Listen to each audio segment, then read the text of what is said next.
La Universidad de Chile asistió como invitada de honor a la Feria Internacional del Libro de la Universidad Nacional Autónoma de México. Vamos a hablar de otros temas. Para eso nos acompaña la rectora de la Universidad de Chile, Rosa Devés. Doctora, muchas gracias por acompañarnos. Bienvenida.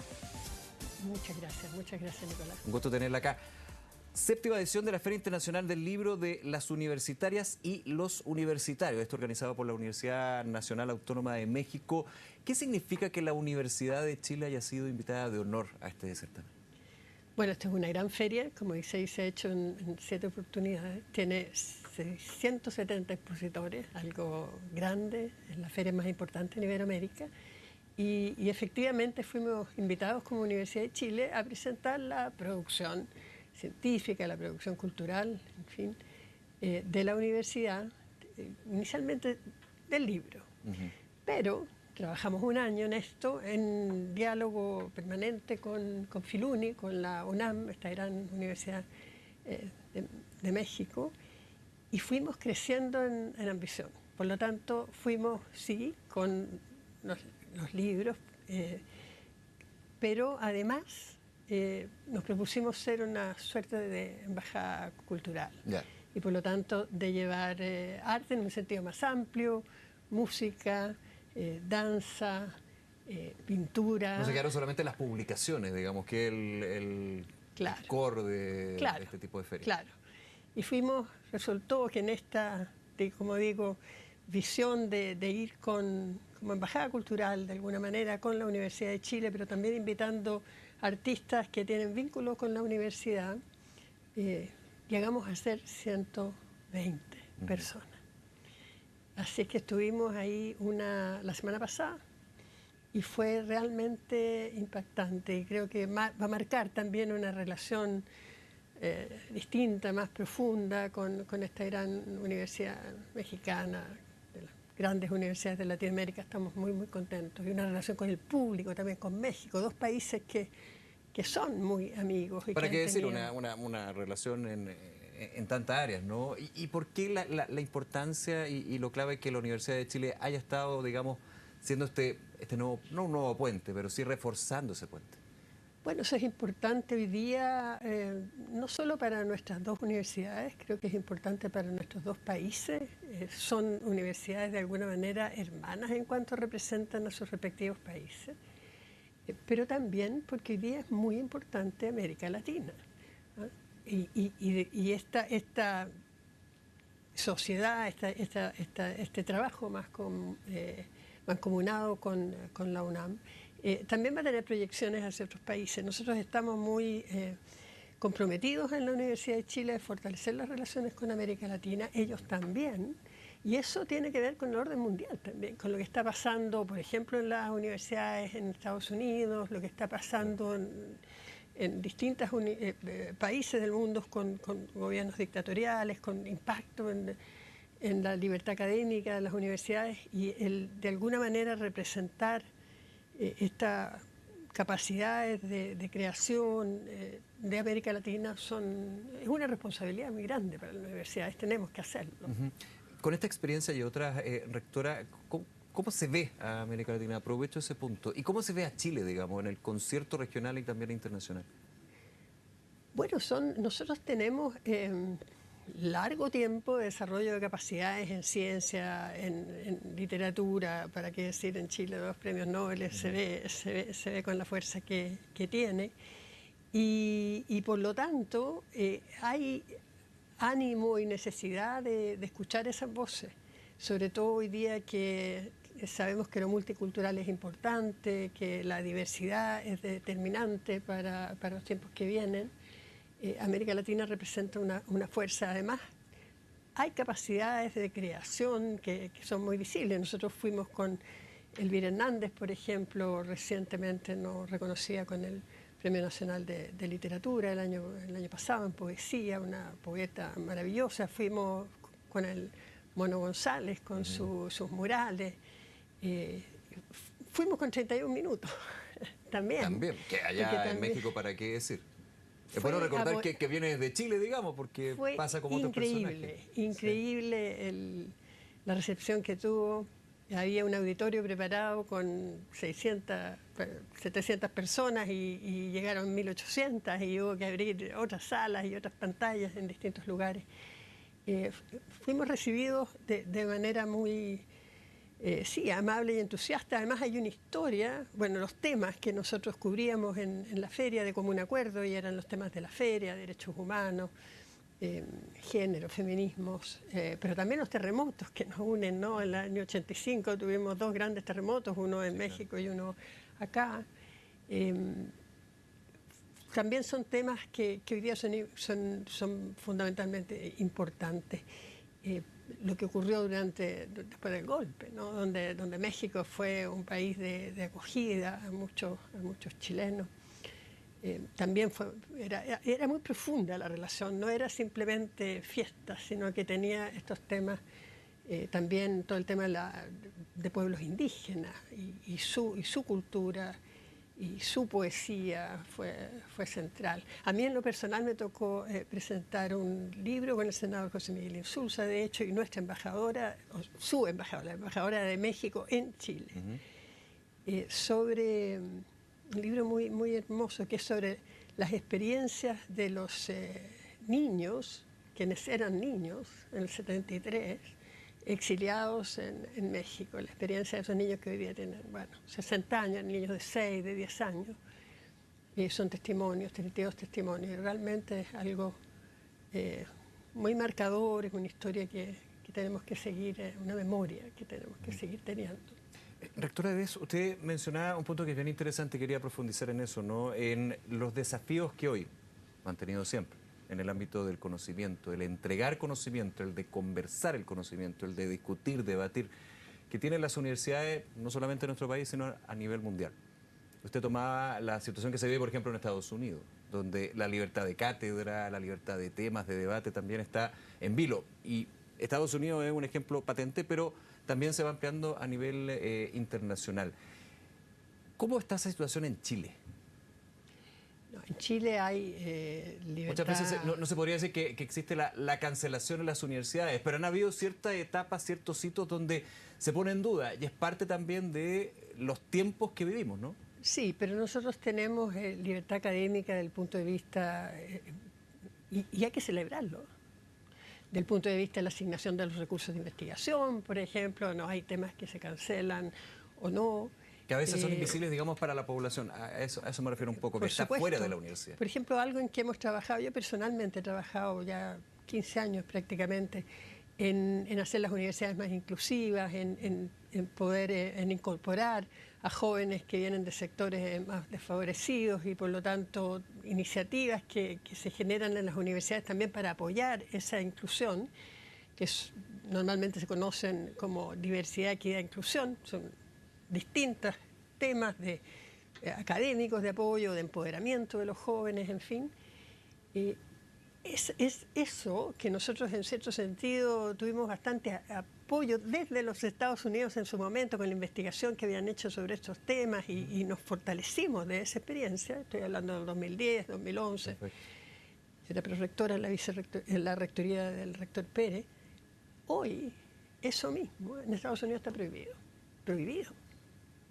Cuesta imaginarse que se pueda prohibir el acompañar la inclusión de jóvenes que vienen de sectores desfavorecidos en la universidad. Y eso empezó a ocurrir antes de Trump, incluso en algunos estados que tenían gobernaciones más conservadoras, o como se puedan llamar. Texas, por ejemplo, en enero del 24 ya estaban prohibidas en las universidades públicas las oficinas de equidad e inclusión. Claro. Impresionante. Con el tema de que efectivamente llegaban recursos desde los estados ahí, recursos públicos. Claro, porque la educación se maneja mucho desde los estados. Y son cosas que jamás nos imaginamos que podían pasar. Uno piensa que eso es progresivo, que cada vez va a ser más, que cada vez vamos a tener más apoyos y universidades más diversas. Y no es así, hay retrocesos muy, muy importantes. Hay un botón de muestra, por ejemplo, en lo que hacen las universidades en Chile, por ejemplo, en la Universidad de Chile, convenios con distintos municipios. Por En el ejemplo, caso del FEN de la Universidad de Chile, entiendo, exactamente. con el municipio de Los Espejos. ¿De qué se trata para ir ahondando, digamos, en este punto? Y eso es lo que está prohibido en este momento en Estados Unidos, Que ese tipo de cosas. es Entonces, interesante hay que valorar lo que tenemos, ¿no?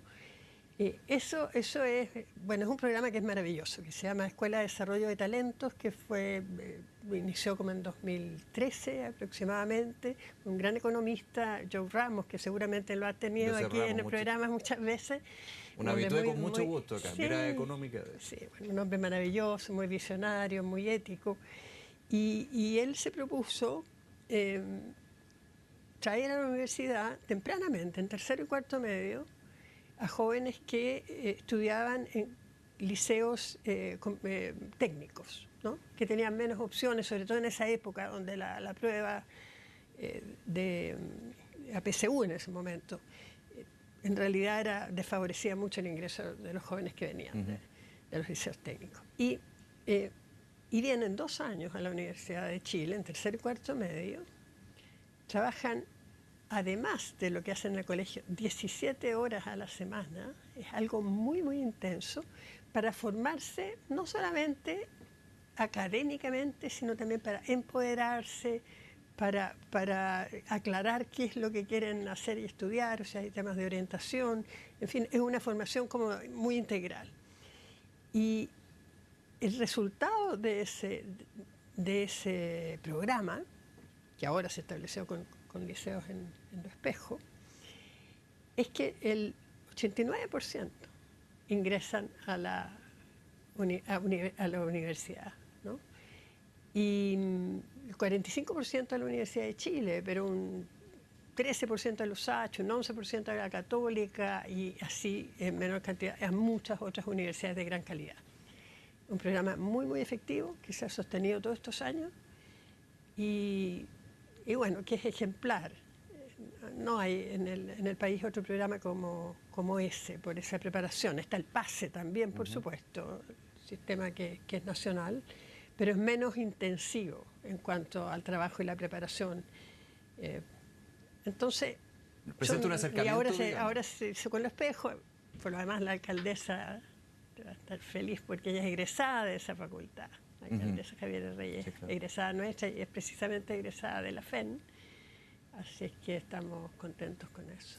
Rectora, nos quedan unos minutos. Quiero aprovechar que nos acompaña esta tarde aquí en Noticias 24, temas relacionados también, que se están discutiendo en el Congreso, que tienen que ver con la educación superior, el fin al CAE, crédito con aval del Estado, y la implementación del financiamiento de la educación superior. Leí declaraciones suyas de octubre, creo no equivocarme, en el mes octubre del año pasado, por supuesto, donde no solamente usted, sino rectores de otras universidades avalaban lo que era, y creo que una mirada bastante consensuada, la necesidad de terminar con el CAE como sistema de financiamiento para que los estudiantes lleguen a la educación superior, pero ciertas dudas con respecto a la implementación de este financiamiento de la educación superior y lo que tiene que ver con los aranceles regulados en este caso. Todavía está esa duda en un proyecto que se sigue discutiendo en el Congreso y de hecho el actual gobierno busca sea ley, digamos, antes de que termine la administración del presidente Boric. Claro, bueno, los aranceles regulados tienen que ver con la gratuidad también, ¿no? No son solamente vinculados, sí, claro, al FES. Aquí hay como 3 temas que se tienen de los que nos tenemos que preocupar. ¿Qué pasa con el Estado? Sabemos que hay una carga muy grande en este momento respecto del financiamiento de la educación superior en el Estado y por lo tanto eso había que ordenarlo. El CAE era terriblemente caro para el Estado, para todos los chilenos. Después, ¿qué ocurre con las personas que tenían grandes endeudamientos? También los jóvenes en el sistema del CAE y con eso hay también que ordenarlo y revisarlo de manera que sea un sistema que les permita estudiar, pero que no los endeude y no para toda la vida, digamos, o para una gran parte de la vida, sobre todo en los momentos en que tienen que fortalecerse tempranamente saliendo de la universidad. Y para las instituciones, tiene que ser algo también que no debilite las instituciones. Y este FES, que lleva un nombre que no es muy bueno. ¿No le gusta a usted? El nombre, no me digamos. gusta porque el nombre indica más de lo que es. Dice financiamiento de la educación superior, que en realidad es el financiamiento de los estudiantes, de una parte de los estudiantes, sí, en la educación superior. Es como un financiamiento estudiantil, podríamos decir. Y no es menor que el nombre sea de alguna manera incorrecto, porque está abordando una dimensión, digamos, ¿no? Claro. Usted mencionaba también la que situación de preocupa a la los universidad. rectores y debería preocuparnos a todos, porque no tiene sentido estudiar en una universidad que no es de calidad, es qué va a pasar con las instituciones, cuál es la solidez de las instituciones con este financiamiento. Y todavía ha mejorado, han habido indicaciones que han mejorado el proyecto, como por ejemplo que un estudiante y su familia decida tomar una parte del FES, que no es préstamo, pero de esta contribución. Una parte, no el 100%, sino puede tomar el 50%, el 75% sí, o el 100%. Y por lo tanto después pagar acorde con eso. Otro ha sido que, como es un sistema que está pensado en forma solidaria, de manera que algunos jóvenes que posiblemente no van a tener trabajos que les permitan pagar, hay otros jóvenes que tienen remuneraciones, es contingente al ingreso. Contingente al ingreso, solventando, digamos, a aquellos quienes no pueden. Claro. Pero con ese sistema, tal como fue planteado en la primera oportunidad, habían jóvenes que pagan 10 veces lo que había costado, 10 veces. Poco, pero pagaban 10 veces. Sí, claro. La educación, y eso se reconoció que no podía ser, y en este momento hay un sistema donde el máximo pago es 3,5 veces, de alguien que tiene un muy buen salario, por supuesto. Pero, y eso se ha ido corrigiendo. Pero hay algo que todavía... Hay varias cosas, pero alguna muy importante que le han planteado varios rectores y yo la comparto, sí, es que puede haber un copago, un arancel de alguna manera diferenciado para los deciles 7 a 10. En este momento 7, 8 y 9. Para quienes puedan pagarlo, digamos. Claro, claro. Y de manera que también las universidades puedan ajustar su costo, digamos, a estos aranceles regulados que son definidos por el Estado. Y que muchas veces no cubren. Pero le preocupa, rectora, perdón, como está actualmente el proyecto, se sigue discutiendo, hay indicaciones que han ido cambiando lo que fue el proyecto original ingresado por el gobierno, pero en ese sentido, lo que puede suceder, por ejemplo, con el posgrado, con la investigación, con el desarrollo, que muchas veces esto apunta al general, digamos, pero apunta principalmente al pregrado, y la preocupación de las distintas instituciones de educación superior es el resto de lo que significa una universidad. Se requieren otros instrumentos para eso, y eso debe fondos basales que apoyen otros ámbitos del trabajo universitario, y también que aquellas carreras que son más intensivas en investigación, que uno no puede disociar, porque uno no puede decir aquí estoy en el aula y acá está ese profesor desarrollando sus capacidades para estar en el aula de una manera, digamos, con conocimientos directos de la investigación que realiza. Entonces... aparte que es bien difícil cuantificar la inversión en conocimiento. Es necesaria, pero cuando uno, lo voy a poner muy en simple, pido disculpas, en un Excel, digamos, de proyección de flujo a futuro, no es la idea, y no debe ser así. Es un ejercicio que es complejo, que es necesario también. Entiendo. Y que todavía tiene espacio, como se dice, espacio de mejora. Yeah. Así pensamos que va a ser, esperamos que haya este llamado copago, pero uno podría decir que es un arancel diferenciado, que tiene que ser regulado, por supuesto, que es una parte muy importante del proyecto, que va a regular, sin embargo, aranceles, y es importante una regulación hacerlo, que pero existe, hay que hacerlo de manera justa. Pero puede generar una estrechez en términos de las maniobras o el manejo que tenga una institución de educación superior como la Universidad de Chile. Tal como está ahora en algunos casos, porque las instituciones son muy distintas. Totalmente. Entonces hay instituciones donde el FES como está bien. Ya. Y lo es reconocido por esas instituciones, por esos rectores y rectoras. Pero hay otras, las más complejas, donde no es así. Y confiamos que eso se va a ir perfeccionando. Rosa Debes, rectora de la Universidad de Chile, nuevamente muchas gracias por acompañarnos en Canal 24 Horas. Muchas gracias a ti. Muy bien, hasta luego. Ya.